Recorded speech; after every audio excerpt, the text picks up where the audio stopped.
Now when it comes to the Kaaba, the main point that we try to communicate is the following.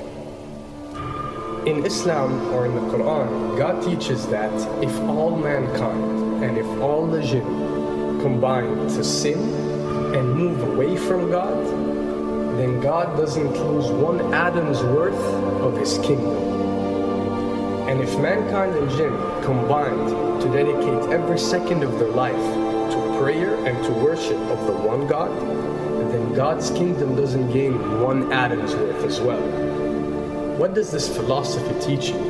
It teaches you that God is not in need of you, or your practices, or your worships, or your prayers. You are in need of these practices and these worships. You are in need of God and not the other way around. If you can understand that philosophy, then you can appreciate prayers and what they are meant to do, which is basically enlighten you. So when dealing, for example, with the Kaaba, Muslims are required to go and perform Hajj one time in their life, and it's one of the 5 pillars of Islam. Growing up, most Muslims accept this, and most of them do it without questioning, and this is the essence of belief, and this is great. But at the same time, this doesn't mean that if you question or research, you're going to come back with negative or bad answers. The opposite is actually true.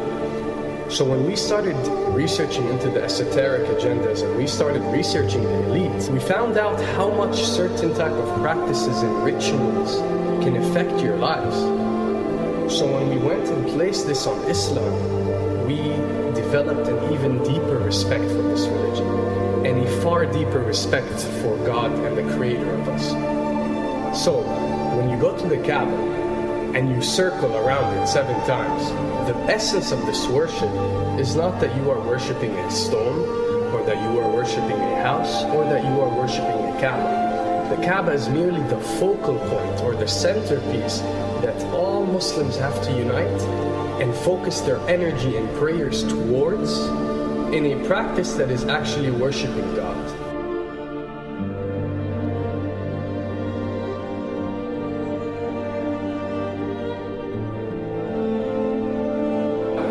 Now, going in circles counterclockwise does not break you away from time and space. But the fact that the energy of the Kaaba is the strongest energy on earth and it flows counterclockwise, by you flowing in correlation with this energy, you are uplifting yourself. You are reaching spiritual levels that you rarely do experience anywhere else on earth. And the fact that you got to do it 7 times, and we are taught that there are 7 skies or 7 samawat or 7 spiritual planes, then one can discover that each circle breaks you through a spiritual plane spiritually, so you can reach the ultimate state of wisdom and spirituality. Does this mean that only Muslims can reach this level? Does this mean that if you're not Muslim, you give up or you reject this information? Not at all. In essence, any one of you, regardless of what your faith is, if you are dedicating your worship and your journey to the one and only Creator and not anything created, then you are on a righteous path.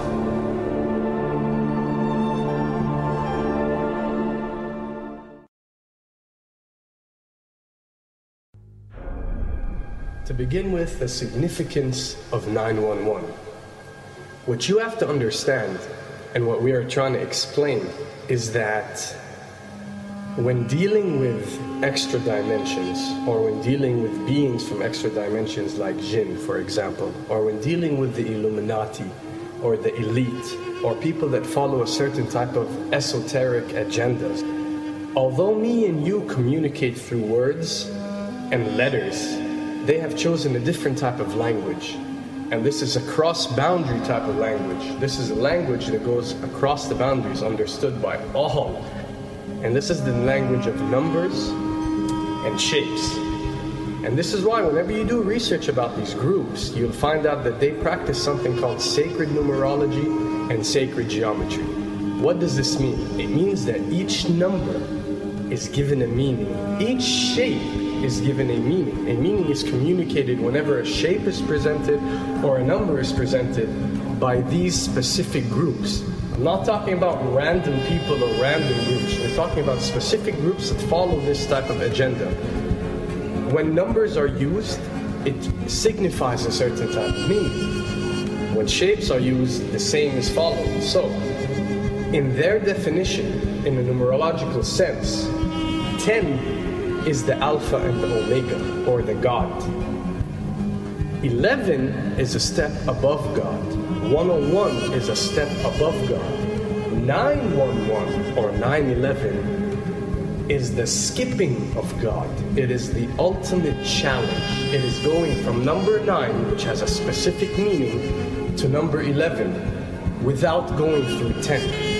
It's skipping God. So it's no coincidence that this event that we call 911 today took place on 911. It is the ultimate challenge.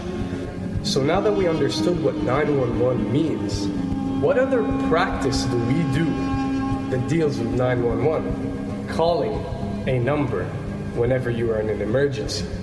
Now, creating an institution that helps people whenever they are in need of help and whenever they are experiencing an emergency is fine. There's nothing against it. There's no religion, there's no logical person on earth that will tell you this is wrong. But when you understand how sinister that these elite are and the way they work on a level that's way beyond what you think.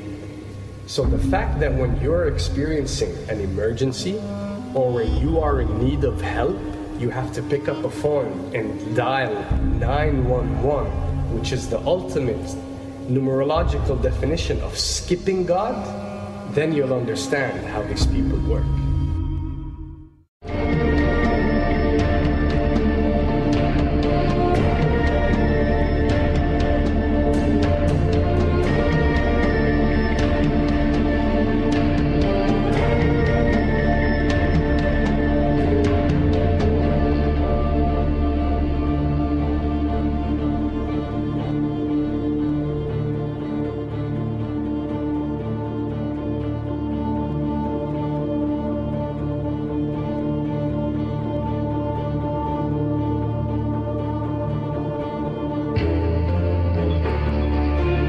And when dealing with rituals, you recognize that everything adds up.